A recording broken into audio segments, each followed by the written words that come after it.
kick back in time of when I thought the T21 was such a great power nozzle.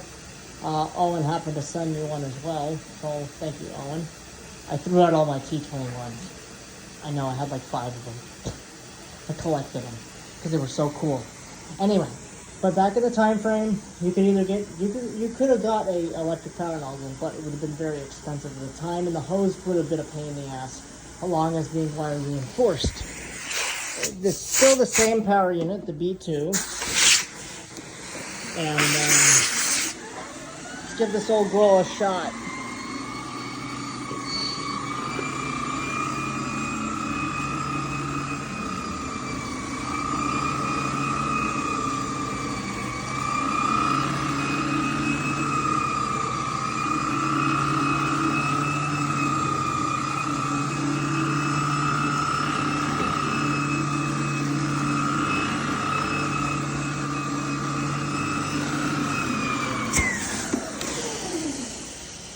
Well, there you go. A little bit of a retrospective of life back in the 80s.